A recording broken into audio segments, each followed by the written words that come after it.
सिकलापुर में हुई चाचा की हत्या का खुलासा। भतीजे ने गोली मारकर चाचा की हत्या की।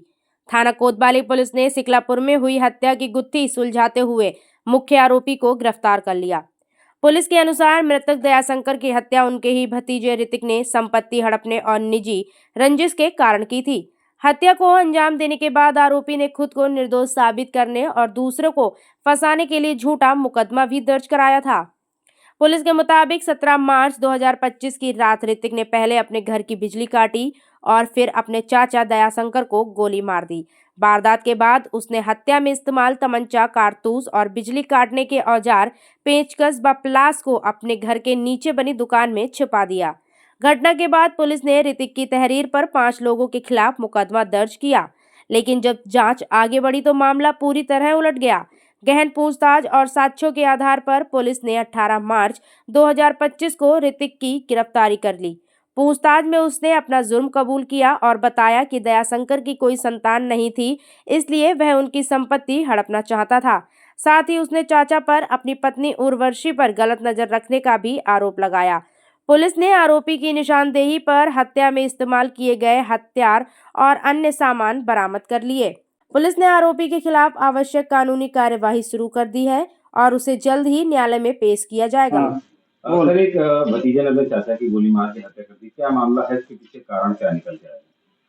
दिनांक 17 मार्च 2025 को थाना कोतवाली में एक व्यक्ति जिसका नाम ऋतिक है, उसने एक तहरीर दी कि उसके सगे चाचा को किसी ने गोली मार दी और इसने नामजद तहरीर दी थी और अपने ही 5 साथियों का नाम उसने उस तहरीर में दिया था कि वो लोग आए और रात को उन्होंने गोली मारकर उनके चाचा, जिनका नाम दयाशंकर था, उनकी हत्या कर दी।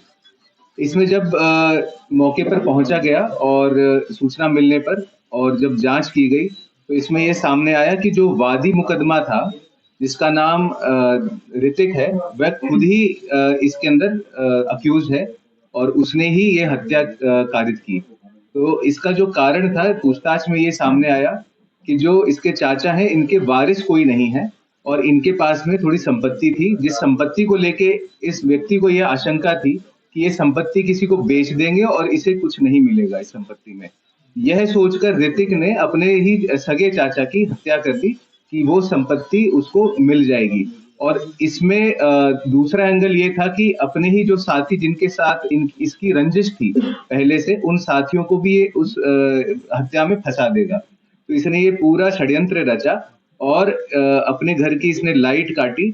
लाइट काटने के बाद ये एंटर हुआ और इसने 2 शॉट तमंचे से फायर किए अपने चाचा के ऊपर।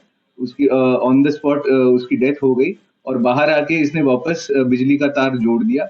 इस प्रकरण में जो ये वादी मुकदमा है, जो हमारा इसमें हत्यारा है, इसको गिरफ्तार कर लिया गया है और इसके पास से एक तमंचा, कुछ खोखे और जो पेचकस और प्लास इसने यूज करे थे बिजली काटने के दौरान, वह भी बरामद किए गए हैं और इसे आज दिनांक 18 मार्च 2025 को न्यायिक हिरासत में भेजा जा रहा है।